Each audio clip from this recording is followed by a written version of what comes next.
Hello students, कैसे हैं आप? आज हम हिस्टोलॉजी का अपना एक बहुत ही इम्पोर्टेंट चैप्टर करेंगे जो कि है एक्सफोलिएटिव साइटोलॉजी के ऊपर। ये इतना इम्पोर्टेंट क्यों है? क्योंकि इससे हम दो तीन तरह के कैंसर डायग्नोस करने में इस टेस्ट को यूज़ करते हैं।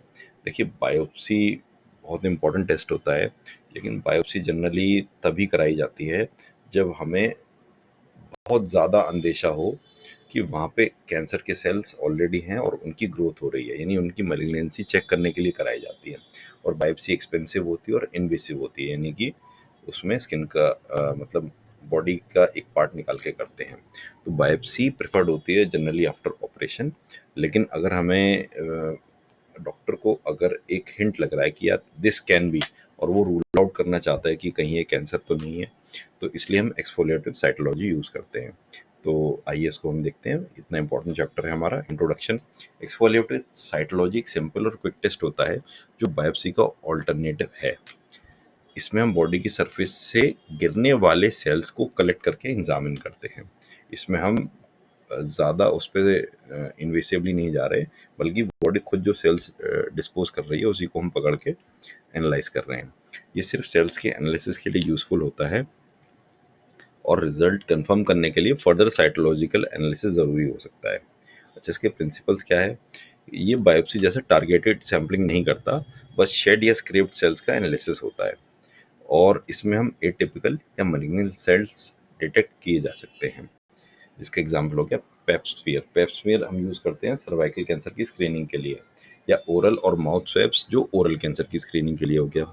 इसमें हमें सीरियस फ्लूइड, चाहे वो प्लूरल हो, पेरिकार्डियल हो या पेरिटोनियन हो, उसका साइटोलॉजी से एडवांस कैंसर या इन्फेक्शन डिटेक्ट करने में हेल्प हो जाती है। ठीक है, इसके मेथड्स देख लेते हैं। सबसे जो ज़्यादा यूज़ होता है वो होता है स्पॉन्टेनियस। इसमें बॉडी फ्लूइड में नेचुरली शेड होने वाले सेल्स को हम कलेक्ट किए जाते हैं। इसमें हमारा pleural fluid, peritoneal fluid, urine, cyst fluid या ब्लैडर वॉशिंग, यानी ये वो सारे फ्लूइड्स हैं जो बॉडी अपने आप रिलीज करती है, हमें इसमें अलग से कुछ नहीं निकालना होता। फिर हो गया हमारा मैकेनिकल एक्सफोलिएशन। मैकेनिकल में जैसे नाम बता रहा है, हम इसको खुद करते हैं। इसे बॉडी सरफेस से मैनुअली स्क्रैप या ब्रश करके सेल्स कलेक्ट किए जाते हैं। इसमें पेप्समियर हो गया, ब्रोंकाइल ब्रशिंग हो गया, ओरल ब्रशिंग आ गया। ठीक है, अब नेक्स्ट हम देख लेते हैं सर्वाइकल पेप्समियर कलेक्शन कैसे होता है। इसमें पेशेंट को ये हमें बता देना चाहिए कि उसको कोई मेडिसिन सर्वाइकल, यानी कि कोई भी मेडिसिन जो वजाइना में इंजेक्ट करी जाती है वो उसको 24 घंटे से पहले यूज़ नहीं करनी। सेक्सुअल इंटरकोर्स नहीं करना, इससे हमारी रीडिंग्स में दिक्कत आती है। और मेंसेस के टाइम पेप्समियर नहीं होता है। ठीक है, इसके बाद हम क्या करते हैं, स्पेकुलम एक डिवाइस होता है मेडिकल जो हॉस्पिटल्स में होता है, उससे हम सर्विक्स को एक्सपोज करके स्क्रेपर से या ब्रश को 360 डिग्री घुमाकर सेल्स के उसके कनेक्ट कर लेते हैं। फिर ये मटेरियल स्लाइड पर स्मीयर करके तुरंत फिक्स करना होता है जब जब वो फ्लूइड वेट है। इसको हम वेट फिक्सेशन कहते हैं, क्योंकि अगर ड्राई करेंगे तो सेल्स की में जो ग्रोथ है हम मेजर नहीं कर पाएंगे। तो यहाँ पे हमारा फॉर्मूला का बहुत इंपॉर्टेंट रोल है। अच्छा, ब्रशेस ट्रांसफॉर्मेशन जोन और एंडो सर्वाइकल कैनल टैंक तक रीच करने में हेल्पफुल होते हैं। और ब्रशिंग्स हम क्या ले सकते हैं, जैसे हमारी ब्रोंकाइकल ब्रशिंग हो गई, जीआई ब्रशिंग हो गई, या ओरल माउथ में हो गया। तो इसमें क्या होता है कि एंडोस्कोपी जो आपने देखा होगा, एंडोस्कोपी में क्या होता है, कैमरे के साथ कैमरा ट्यूब में लगा के डालते हैं पतली वायर में, और उससे अंदर की हम पूरी जांच करते हैं।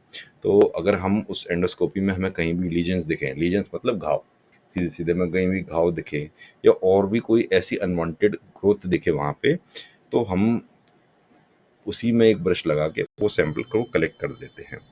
और हमें ये ध्यान रखना है कि हमने ब्रश से जो भी स्मीयर बनाया है उसमें क्रशिंग बिल्कुल नहीं करना है, क्योंकि उससे सेल्स डैमेज हो जाएंगे, और फिर वही बात है, इतनी इंपॉर्टेंट रिपोर्ट में वेरिएशन आ जाएगा।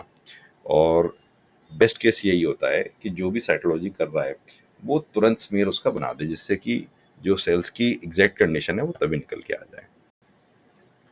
अब तो ऐसे केमिकल्स भी आ गए हैं जिसमें हमें सीधे सीधे ब्रश लेके हमें उन प्रिजर्वेटिव्स में डालना डाल ब्रश डाल देते हैं, तो सेल्स की कंडीशन प्रिजर्व हो जाती है। इसको लिक्विड बेस्ड साइटोलॉजी भी बोलते हैं।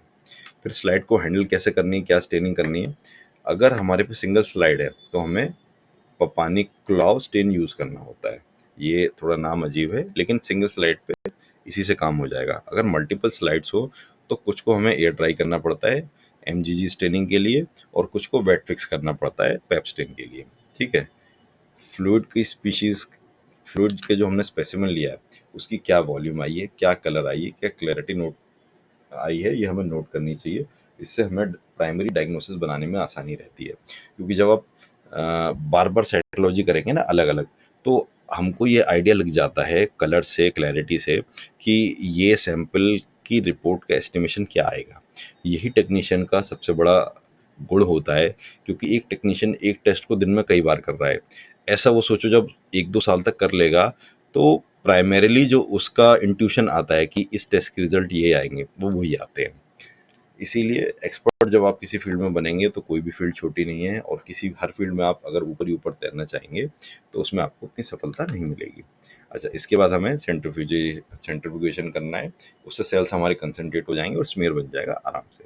अच्छा, समरी देख लेते हैं। Exfoliative cytology surface level diagnosis के लिए फास्ट और नॉन इन्वेसिव मेथड है। इंपॉर्टेंट पॉइंट क्या है हमारा? फास्ट, एक तो जल्दी हो जाएगी, बायोप्सी में टाइम लगता है, और नॉन इन्वेसिव है, हम कुछ भी काट छाट नहीं रहे, हमने बस स्क्रैप किया और हमारा टेस्ट लग गया। ठीक है। सेल्स या तो नेचुरली शेड हो सकते हैं, या हम उसको ब्रश स्क्रैपर से हल्का सा निकाल लेंगे, और इसमें कोई ऐसा घाव नहीं होता है, बस हल्की सी जलन सी महसूस होती है पुराने सेल्स के निकलने की, और कोई दिक्कत नहीं आती। और मेन इसका मोस्ट इम्पॉर्टेंट ये है कि स्मीयर को इमीडिएटली बनाकर फिक्स करना होता है। स्मीयर से मैं आपको बताऊं, जनरली हम ऐसी चीज़ों को कैसे देखेंगे? हम इनको पहले एक स्लाइड, ग्लास स्लाइड पे लेंगे, ग्लास स्लाइड पे उसका स्पीयर बनाएंगे, यानी कि जो हम एक तरफ से खींच के, लाइन खींच के बनाते हैं, वो बनाएंगे। फिर क्योंकि उसमें लाइव सेल्स हैं, और उन सेल्स में कंटिन्यूसली डिग्रेडेशन होना चालू हो जाएगा बॉडी से बाहर आते ही, तो हमें उसको तुरंत फिक्स करना होता है। जो भी हमारे हमें केमिकल्स अलग अलग टेस्ट के लिए यूज़ होते हैं, और उसको हम बना के रखते हैं। तो पहले, उसके बाद फिर टेक्नीशियन उसको देखता है, वो अपनी डायग्नोसिस निकालता है। अगर देखिए, जनरली प्रैक्टिकली क्या होता है, अगर नॉर्मल रिपोर्ट है तो टेक्नीशियन लेवल पे ही वो मैनेज हो जाती है, यानी कि उसमें कोई ऐसा कैंसरस चीज़ नहीं आई है। तो टेक्नीशियन उसको देखेगा, सीनियर टेक्नीशियन उसको एक बार वेरीफाई करवाएगा उससे, और वो रिपोर्ट डॉक्टर साइन कर देगा। लेकिन अगर उसमें कैंसरस सेल दिखा रहे हैं, तो काफ़ी ज़्यादा चांस है कि इस टेस्ट को जो डॉक्टर होगा वहाँ पे, वो खुद लगाएगा, खुद उसको देखेगा, सारी वैल्यूज़ कंफर्म करेगा, क्योंकि हमें किसी को कैंसर की रिपोर्ट देनी है तो हमें बहुत श्योर होना पड़ता है। तो उस चीज़ को कई बार वेरीफाई किया जाता है। पॉसिबल हो तो मल्टीपल स्लाइड बनाई जाती है, या पेशेंट का रिपीट सैंपल लिया जाता है, अगर बहुत ही सीवियर रिपोर्ट आ रही है। इस तरीके से प्रैक्टिकल हिस्टोलॉजी काम करती है, और बहुत ही मज़ेदार चीज़ है। एक बार जब आप ये एग्ज़ाम ख़त्म करके आएंगे प्रैक्टिकली फील्ड में, तो डीएमएलटी बहुत इंटरेस्टिंग चीज़ है, क्योंकि इसमें आप कंटिन्यूसली कुछ ना कुछ एक साइंस का जो मेन अट्रैक्शन होता है, जोड़ना तोड़ना, वो आप करते रहोगे। और इसी तरीके से इम्पोर्टेंट चैप्टर हमने ख़त्म किया है, और मिलते हैं नेक्स्ट लेक्चर में। Thank you.